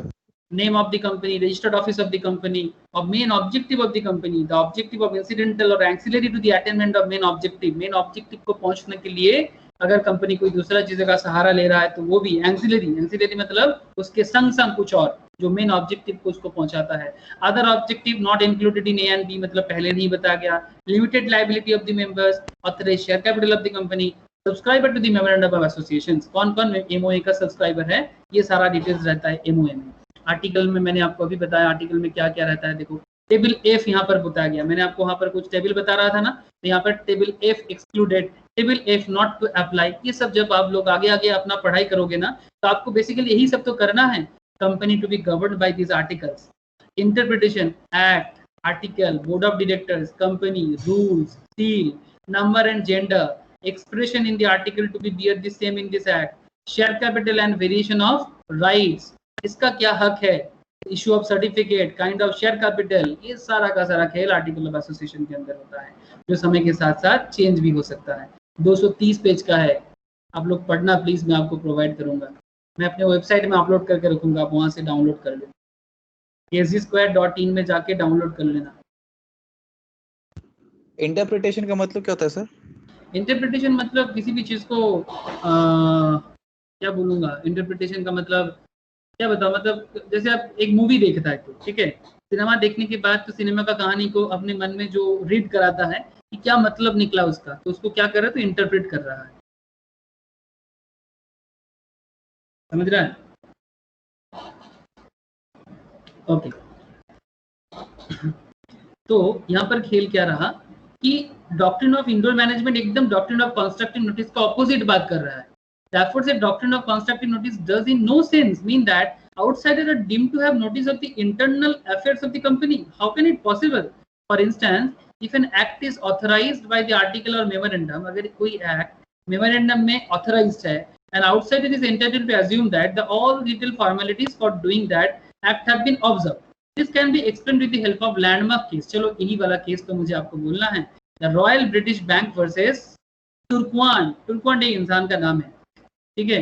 This is the doctrine of inter management popularly known as Turquand rule. Very very important, बहुत गजब का rule है sir, तुर्कवान rule, ठीक है। तो चलो मैं आपको फैक्ट बताता हूँ Royal British Bank versus Turquand rule का। चलो एकदम रियल केस स्टडीज है, मैंने इसके लिए एक स्पेशल नोट भी आप लोगों के लिए बना के रखा।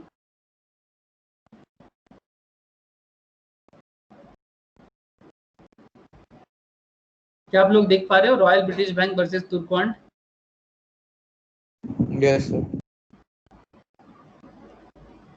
ये देखो काफी पुराना केस है, बट क्या हुआ था देखो, डॉक्ट्रिन ऑफ इंडोर मैनेजमेंट किस तरह से अप्लाई हुआ था और डॉक्ट्रिन ऑफ कंस्ट्रक्टिव नोटिस को किस तरह से मतलब हैंडल किया गया था, मतलब उसको ऑपोजिट में काम करता है ना indoor management and constructive notice. तो देखो क्या होता है, ये केस में ही पता चला था। 1856 का केस है, Royal British Bank versus तुर्कवान।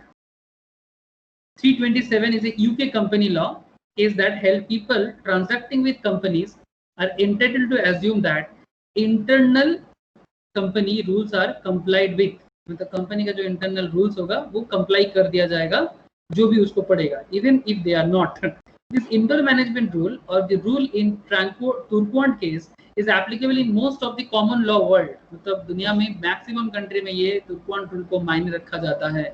It originally mitigated the harshness of the constructive notice. मतलब ये कंस्ट्रक्टिव नोटिस का जो हर्सनेस है कि नहीं है, प्लीज बताना मुझे, क्या कंस्ट्रक्टिव नोटिस में एक हर्सनेस है कि नहीं? कि आपने पढ़ा ना पढ़ा फिर भी मान लिया जाता है आपने सब कुछ पढ़ा, इवन ये भी मान लिया जाएगा कि आपको कंपनी के बारे में ईच एंड एवरीथिंग पता है। क्या आपने एमओए पढ़ लिया तो क्या आप कंपनी के बारे में सब कुछ पता चल जाता है? कैसे पता चलेगा? इंटरनल अफेयर्स, मुकेश अंबानी क्या डिसीजन लेगा ये आपको कैसे पता?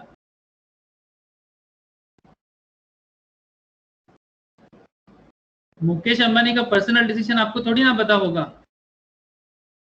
नहीं सर। तो ये कैसे मान लेंगे कि हम कंपनी का एमओए एओए ऑब्जेक्टिव पढ़ लेंगे या रिजोल्यूशंस कुछ देख लेंगे तो हमको कंपनी के बारे में एकदम सब कुछ ट्रू पता चल जाएगा?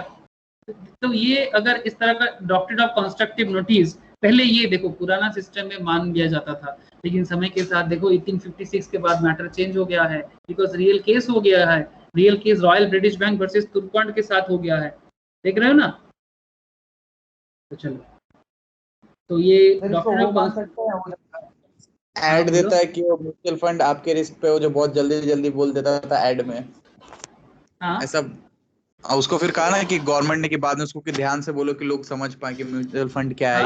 हाँ एग्जैक्टली ये भी, इसको भी तुम इसमें ले सकते हो, ठीक है। पहले सब कुछ एकदम ऐसे बोलता था कि mutual fund investment is subject to market displace, इस तरह से फटाफट करके बोलता था।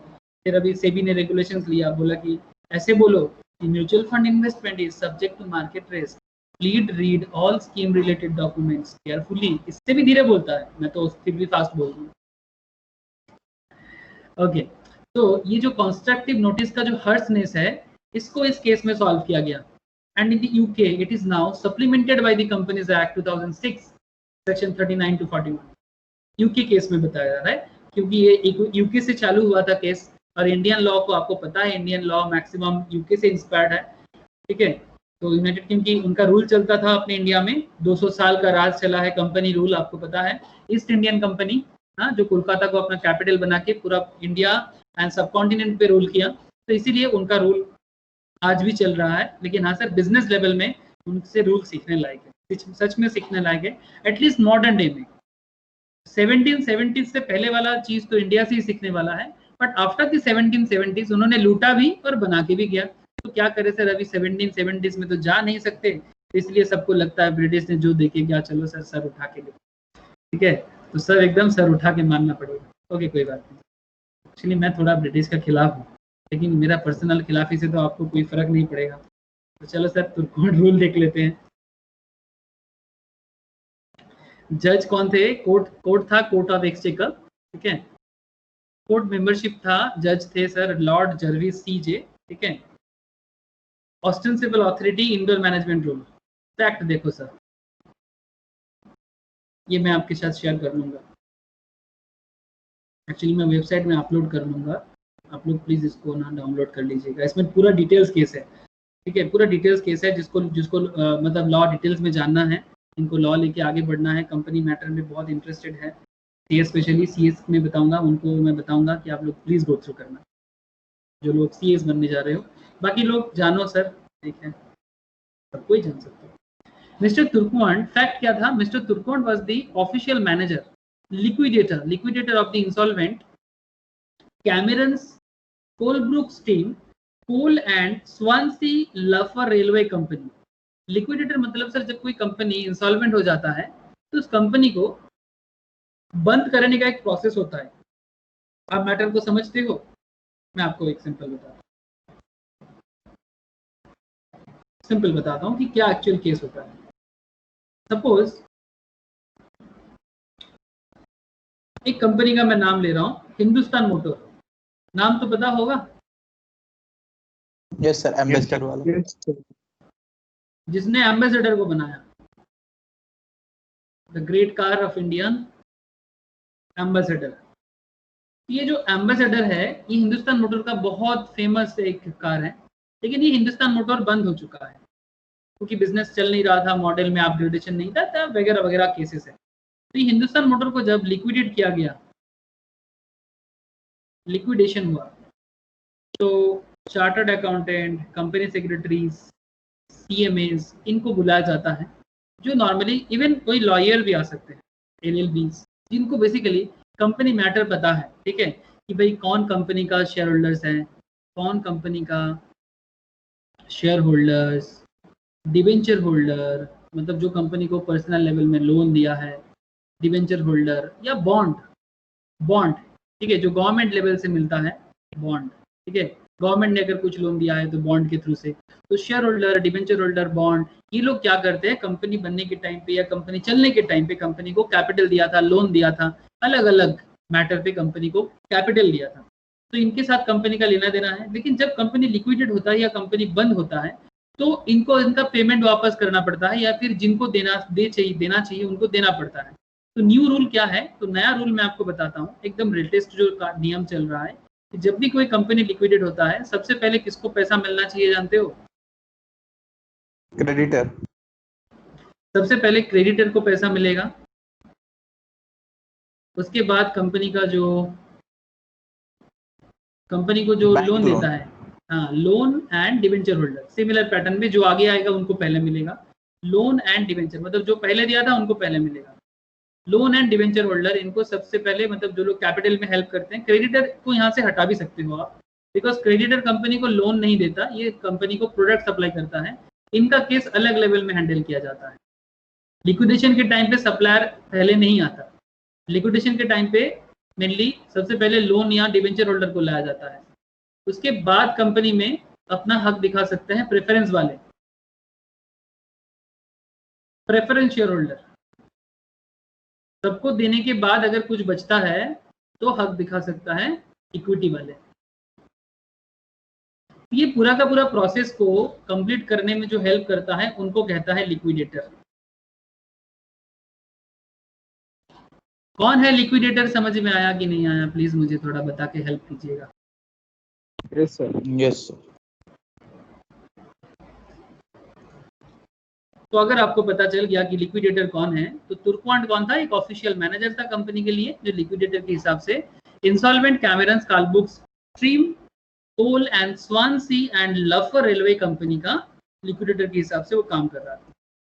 It was incorporated under the joint stock company act 1844 में ये इनकॉर्पोरेट हुआ था।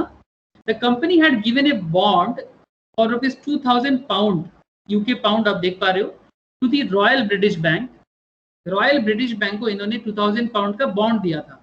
इसको दिया था, कंपनी ने दिया था रॉयल ब्रिटिश बैंक को, तो हम ऐसा कह सकते हैं कि रॉयल ब्रिटिश बैंक इनसे बॉन्ड खरीदा था, और बदले में विच सिक्योर्ड द कंपनीज ड्राइंग्स, मतलब ये जो कंपनी था, ये जो लफर रेलवे कंपनी, कोल स्वानसी, ठीक है, इन्होंने एक चीज सिक्योर किया था, अपने करंट अकाउंट में फंड सिक्योर कर रहा था बॉन्ड के बदले।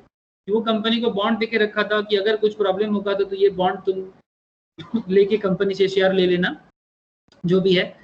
तो ये क्या कर रहा है, रॉयल ब्रिटिश बैंक से लोन ले लिया था बॉन्ड देके, secured the companies drawing on its current account, the bond was under the company seal, ये कंपनी के सील में था, मतलब ये लफर रेलवे कंपनी या फिर कोल एंड स्वानसी जो भी पूरा नाम है इसका, इसी कंपनी के नाम में ही बॉन्ड अपनी कंपनी के सील में वो था, कंपनी में साइन भी था, signed by the 2 directors and the secretary, मतलब कंपनी का सेक्रेटरी एंड डायरेक्टर्स का साइन था।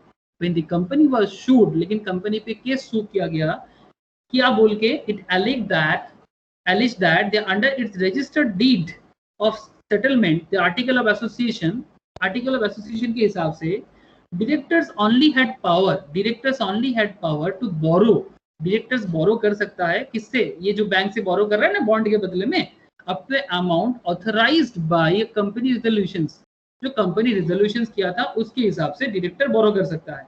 Resolution had been passed but not specifying how much the director should could borrow, resolution pass तो हुआ था बट रेजोल्यूशंस पे ये स्पेसिफाई नहीं किया गया था कि डायरेक्टर कितना बोरो करेगा, ठीक है। तो एलिस्ट क्या हो रहा है, मतलब क्या आरोप लगा रहा है, अब आरोप देखो, कंपनी पे केस शू किया जा रहा है।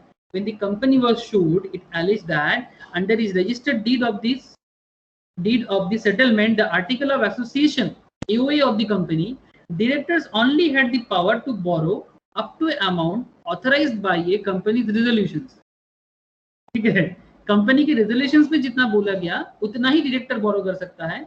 रेजोल्यूशन तो पास हुआ था बट इसमें स्पेसिफाई नहीं किया गया था कि डायरेक्टर कितना अमाउंट तक बोरो कर सकता है, अमाउंट नहीं बोला गया था, हाउ मच, इसके बारे में कोई स्पेशल मैटर नहीं बोला गया था।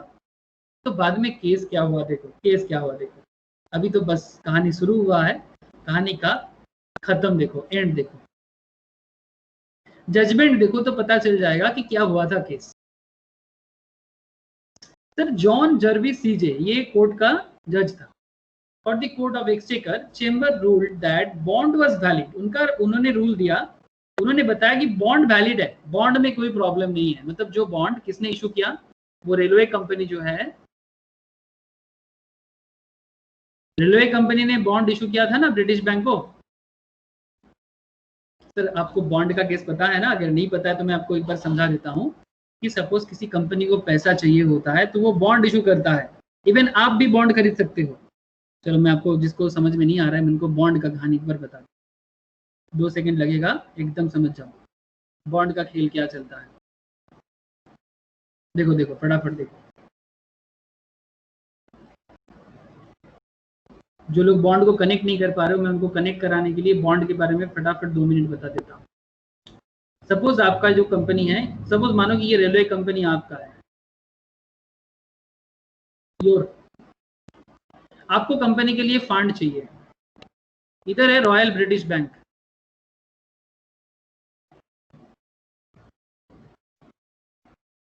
ये है रॉयल ब्रिटिश बैंक, सर पे ताज लगा के बैठा है सब, ये है रेलवे कंपनी, ये कंपनी बॉन्ड इशू किया 2000 पाउंड का, ठीक है, 2000 पाउंड का बॉन्ड इशू किया, जो रॉयल ब्रिटिश बैंक ने इनको दिया, बदले में ये क्या दिया, इनको बॉन्ड दिया।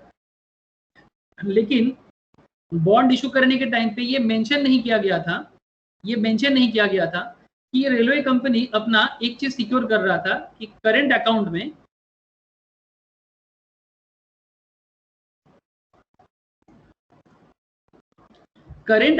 जब भी इनको लोन सिक्योर करना है, मतलब फंड चाहिए, करंट अकाउंट मतलब आप लोग जानते हो ना, बैंक बिजनेस करने के लिए करंट अकाउंट देता है, तो रेलवे कंपनी को जब भी करंट अकाउंट में फंड चाहिए ये रॉयल ब्रिटिश बैंक से लेता है, ठीक है। लेकिन बॉन्ड इशू हुआ था $2000 पाउंड का, लेकिन ये अमाउंट फिक्स नहीं किया गया था कि ये जो डायरेक्टर्स है, BOD है, बोर्ड ऑफ डायरेक्टर्स, इसका कोई लिमिटेशन फिक्स नहीं किया गया था। बोला गया था कि ये बॉन्ड इशू कर रहा है, जब भी कभी भी रेलवे कंपनी अगर पैसा नहीं दे पाता है तो ये जो बॉन्ड इनके पास है ना, ये बॉन्ड दिखा के रेलवे कंपनी का एसेट इनको मिल जाएगा, ठीक है। तो रेलवे कंपनी का एसेट के बदले इन्होंने इनको बॉन्ड इशू किया था और बदले में ये 2000 पाउंड दिया था, क्योंकि ये बैंक है और बदले में इनके पास एसेट के हिसाब से बॉन्ड है। तो बॉन्ड एक तरह का ये कंपनी के लिए लोन है, लोन एसेट है जो बैंक से वो लिया, और बैंक बाद में जरूरत पड़ने से जब वो नहीं दे पाएगा तो ये अमाउंट वहां से उठा सकता है। और बैंक ने क्या किया, अपने करंट अकाउंट में फंड का सिक्योरिटी कर लिया कि भाई हमें बिजनेस करने का जो भी फंड चाहिए वो मुझे कैपिटल मिलता जाएगा। ये है मेन केसेस, ठीक है।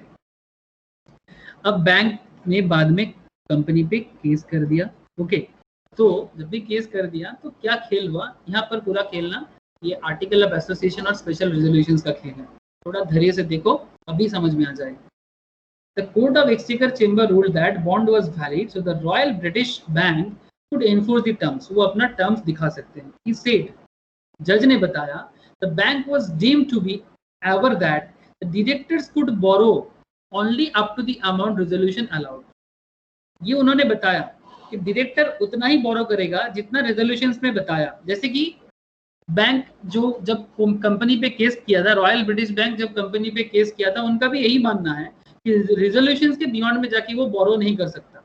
But article of association were registered with the company house, so there was constructive notice. तो ये तो कंस्ट्रक्टिव नोटिस था कि भाई जितना बोला गया है उसके बियॉन्ड में जाके डायरेक्टर परचेज नहीं कर सकता ये वाला amount. Directors only had power to borrow up to an amount authorised by a company resolutions.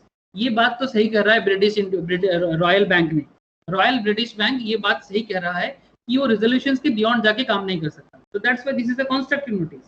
But point to be noted, the bank could not be deemed to know which ordinary resolution passed. Company ने कौन सा ordinary resolution pass किया, इसके बारे में company को कैसे पता चलेगा, है ना? Because these were not registrable. Ordinary resolution registrable नहीं है। The bond was valid because there was no requirement to look into the company's internal workings. Company का इंटरनल वर्किंग्स कैसे चल रहा है इनके बारे में किसी को पता होना जरूरी नहीं है। This is the indoor management rule. भाई कंपनी अपने अंदर क्या कर रहा है ये तो किसी को पता नहीं है ना।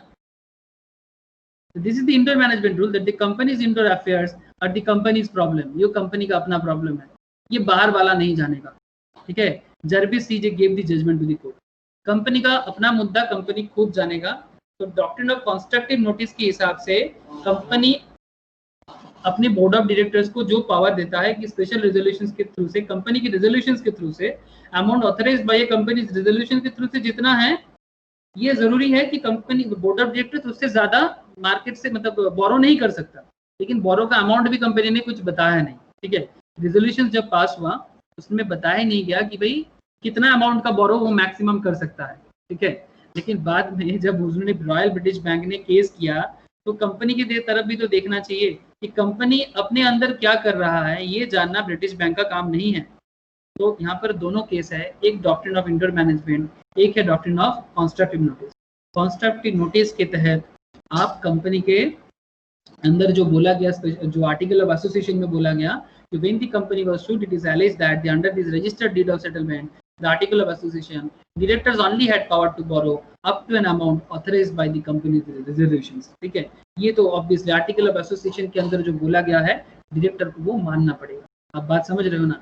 लेकिन the bank could not be deemed to know, bank ये नहीं जान सकता ना क्या ऑर्डिनरी रेजोल्यूशन पास हुआ, क्या रेजोल्यूशन पास किया गया, because this were not registrable, because ordinary resolutions registrable नहीं है, आरओसी में नहीं मिलता है। The bond was valid because there was no requirement to look into the company's internal workings.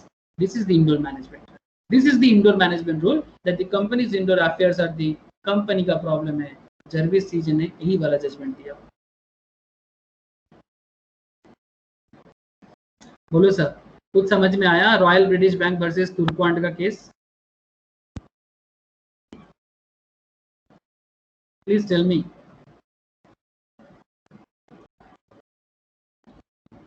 Indoor management and constructive notice का लड़ाई समझ में आया कि नहीं आया, प्लीज बताना। Yes sir.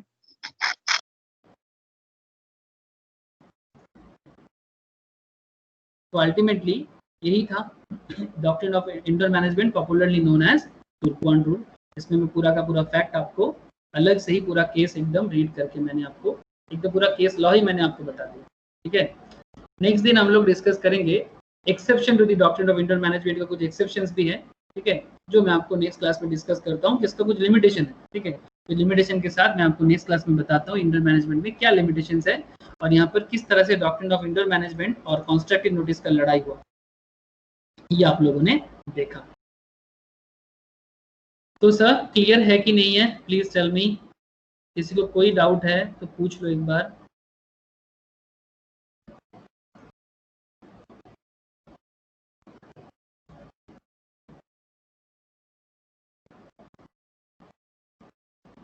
Any questions?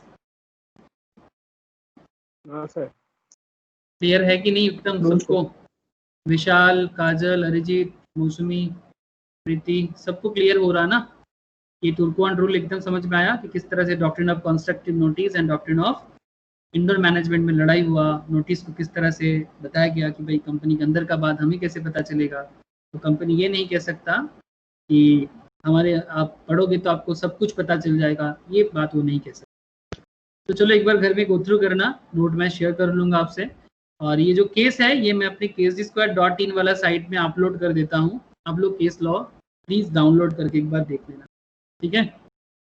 Details case में और भी कहानी कुछ बाकी है, आप डिटेल्स में पढ़ सकते हो अगर किसी को दिलचस्पी है। Specially I must recommend to the CS and law students, ठीक है। ओके फिर बाय फिर आज। Bye sir. ओके बाय, রাখছি দাদা। Tata tata bye sir. Bye bye. Sir. Bye sir.